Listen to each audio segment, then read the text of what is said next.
How did we get from Jesus followers to Christians?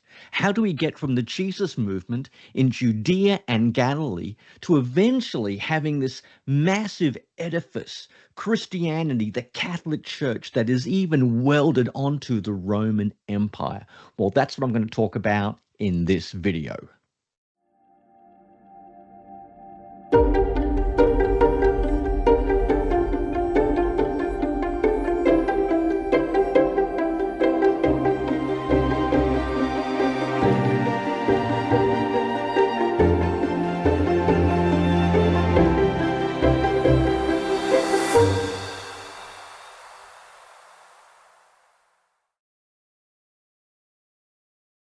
In the beginning was Jesus and his followers.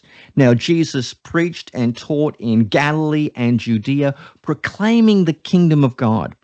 Not only that, he proclaimed that he was the king of this very kingdom. And the proof of that is he did a number of miracles and healings and exorcisms. And he was announcing that Israel's restoration, the great day of liberation, a new exodus was happening. And it all came to a head when he went to Jerusalem. He criticized the temple, the Judean priestly leaders, and yet he ended up on a cross, crucified under Pontius Pilate. Now, that should have been the end of his movement. That should have been the end of Jesus. He should have been at most a footnote in the histories of Josephus.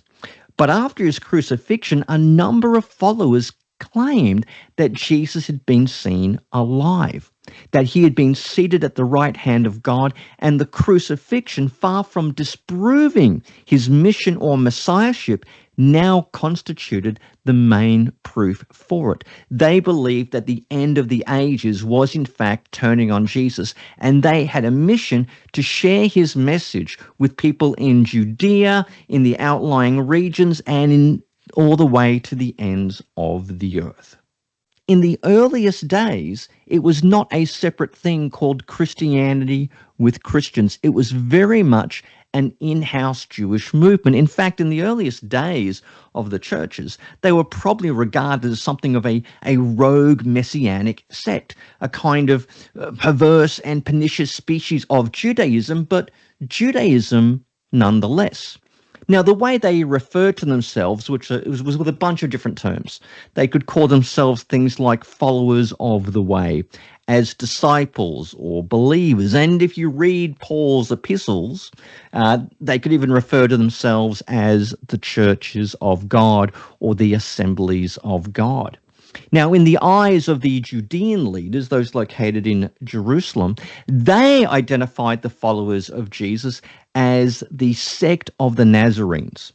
So by using this language of sect, what they mean is that the early church, the followers of Jesus, was sort of, one interest group or one pressure group among many. There was the Pharisees, the Sadducees, the Essenes. People had their own vision and values, their own way of doing Judaism. And the Jesus movement was just another variation of that, another interest group within the broad and diverse Jewish world.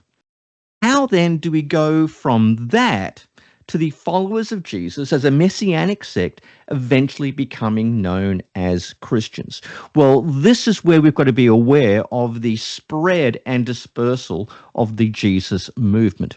Eventually, the followers of Jesus, due to persecution, have to flee to different centers, and they move everywhere around Palestine, into Egypt, but a lot of them also go to the north in Syria. And in the city of Antioch, which was an imperial city, one of the major cities of the Roman world, it had a big intersection of Semitic cultures, Arab cultures, Nabateans, Greeks, Phoenicians, Romans. It was a real smelting pot, if you like, and it had a very big Jewish community. Now, some followers of Jesus ended up in Antioch, and while they were there, they seem to have begun sharing their message, sharing the story of Jesus, not just with their own local Jews, but also with non-Jews, with Gentiles, people who are probably God-fearers or proselytes, or just generally sympathetic to the Jewish way. And it was there in Antioch, the civic officials had to make a distinction.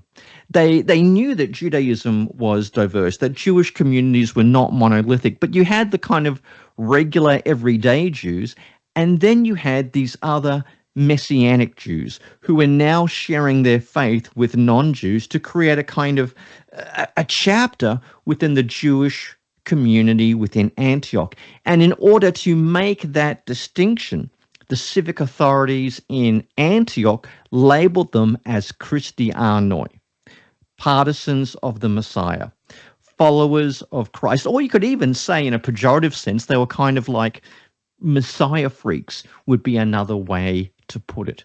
So that is where the title Christians was first applied to the followers of Jesus. It was not a term of their own making or of their own choice. It was something that was applied to them. You have to go all the way through to Ignatius of Antioch. So he was a bishop in Antioch in the first quarter of the 2nd century. He's the first person that we are aware of who consciously refers to himself as a Christian.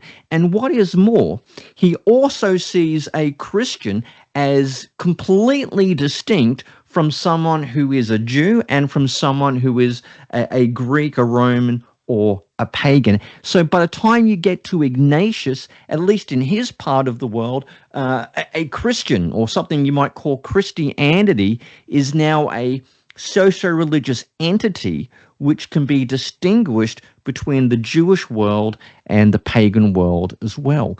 But that distinction may have happened even earlier. And this is where we've got to look at what happened at Rome in the middle of the 1st century. Now, we don't know precisely where and how followers of Jesus came to Rome. Maybe there were people coming back from a festival. Most likely it's people engaged in trade or general travel for all sorts of reasons. But followers of Jesus have ended up in Rome, and once more they seem to have been naturally embedded within the Jewish communities of Rome. But at some point, it seems within the late 40s, there was a dispute amongst the Jewish community in Rome, so much so that a number of Jews, probably not all of them, but a number of them was expelled under the Roman Emperor Claudius on account of disputes pertaining to a certain Chrestus.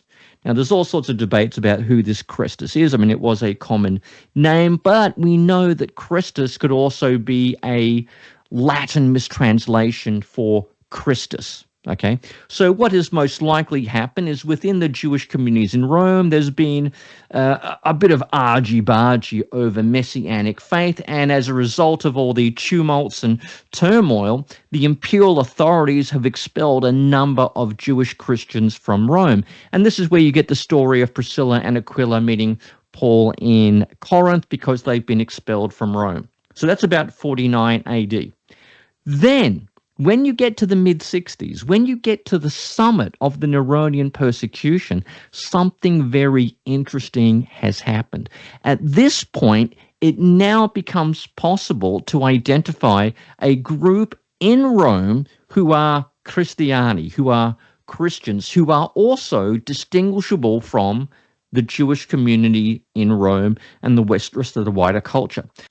So what's really interesting here is that in 49 AD, Jews, Jewish Christians, and even Gentile Christians were simply lumped together as part of the Jewish community. But then, by the mid-60s, the Roman authorities have clearly been able to distinguish, isolate, and then persecute Romans, because, of course, they were blamed for the Great Fire of Rome and then really viciously attacked by Nero. So it shows that the socio-religious dynamics are really evolving in places like Antioch, Rome, and no doubt other places as well, as the followers of Jesus eventually begin to take on an identity that makes them separate or distinguishable in the eyes of Jews and pagans.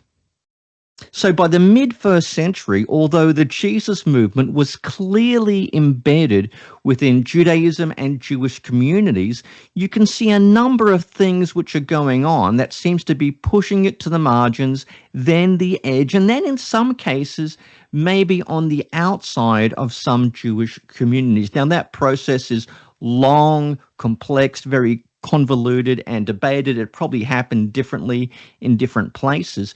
But it seems as if within the Jesus movement themselves, they were able to distinguish themselves between mainstream Judaism and the Greco-Roman world. I mean, they definitely sat between the two, but it was the relationships between the followers of Jesus, their Jewish heritage, and the wider Hellenistic culture that was the point they had to constantly negotiate. Now, this is why the Apostle Paul can tell the Corinthians, give no offense to Jews, Greeks, or the Church of God.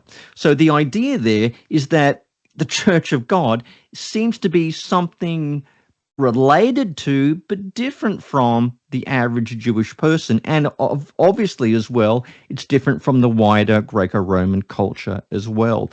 Eventually that kind of thinking would crystallize, and someone like Aristides in the 2nd century could say that Christians were a third race. There's Jews, Greeks, and Christians. Okay, that was their way of viewing the world, seeing themselves as a separate genos, a separate race, a separate socio-religious entity, if you will. And eventually as well, by the time we get to the late 2nd century, you get a pagan person, someone called Catullus, in the writings of Musonius Felix. He calls Christians an obscure society, which you could argue was technically true in terms of their outsider status, the strange way of life they cultivated, adopting elements from the Jewish tradition, but also having to navigate their way through the Jewish world. So the followers of Jesus the Christ did not start out calling themselves Christians, but they eventually became known as Christians because they developed a distinctive ethos and a distinctive way of life. As time moved on, they represented a messianic mutation of the Jewish tradition, as well as a rejection of the religious culture of the imperial order.